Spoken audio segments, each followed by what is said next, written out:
History is filled with disasters. Some were caused by nature, others by human arrogance, greed, or simple mistakes. But the ones we never forget are the ones that shocked the world.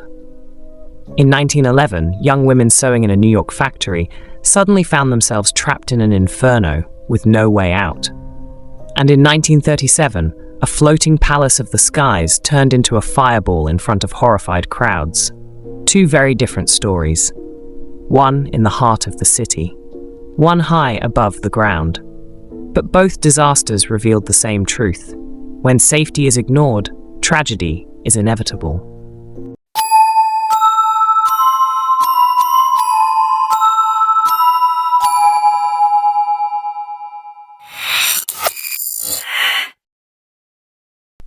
The Triangle Shirtwaist Fire, 1911. New York City, March 25, 1911. Inside the Triangle Shirtwaist Factory, it was just another Saturday shift. Rows of young women hunched over sewing machines, stitching blouses for pennies a day. Most of them were teenagers.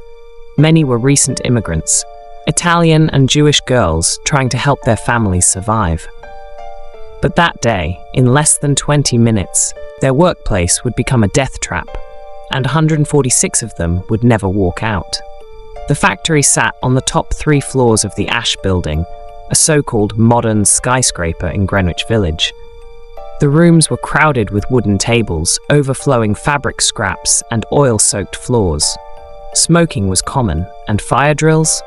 Unheard of. That afternoon, a small flame ignited in a scrap bin on the 8th floor. No one knows exactly how it started. Some said it was a discarded cigarette. Others blamed faulty machines.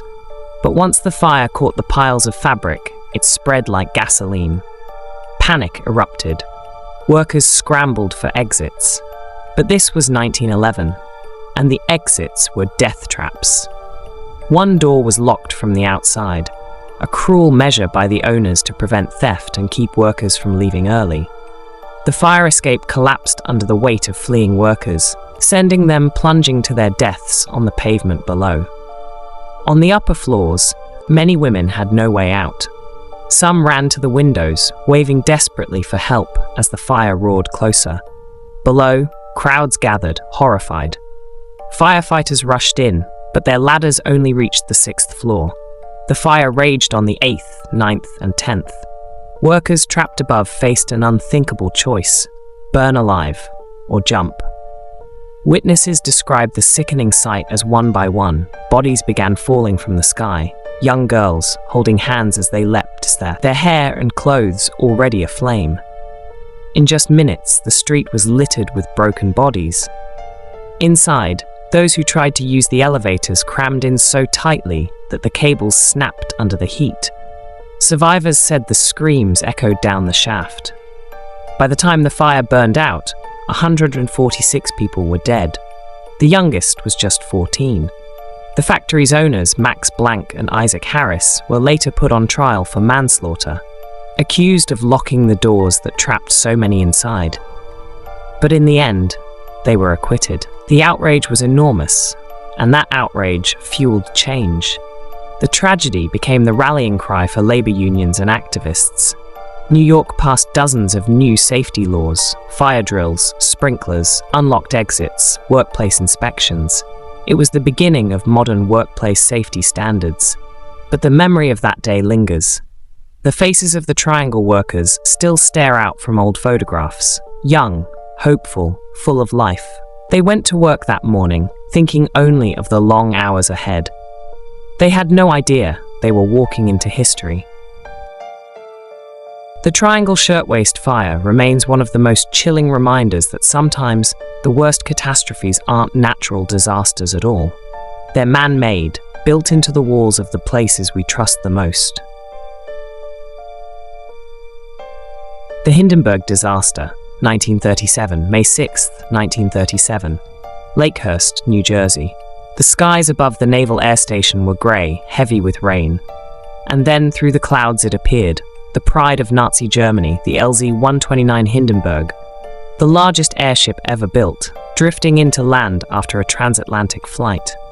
It was 804 feet long, longer than the Titanic, a floating luxury hotel in the sky. Inside were velvet lounges, fine dining rooms, even a baby grand piano. To passengers, it was the future of travel. But within 34 seconds of landing, it would become the most infamous disaster in aviation history. At 7:21 p.m., the Hindenburg hovered above its mooring mast. Rain had delayed the landing, and the massive ship loomed overhead as passengers peered out the windows at the waiting crowd. Families gathered below to watch the spectacle. Reporters and photographers were on site to capture history. And then it happened. A flash of flame licked the rear of the airship. Within seconds, fire engulfed the tail, racing forward along the massive silver body. The hydrogen inside, 7 million cubic feet of it, turned the ship into a fireball. The inferno consumed the Hindenburg in just half a minute. On the ground, radio reporter Herbert Morrison's voice trembled as he described the horror live. Get it started. It's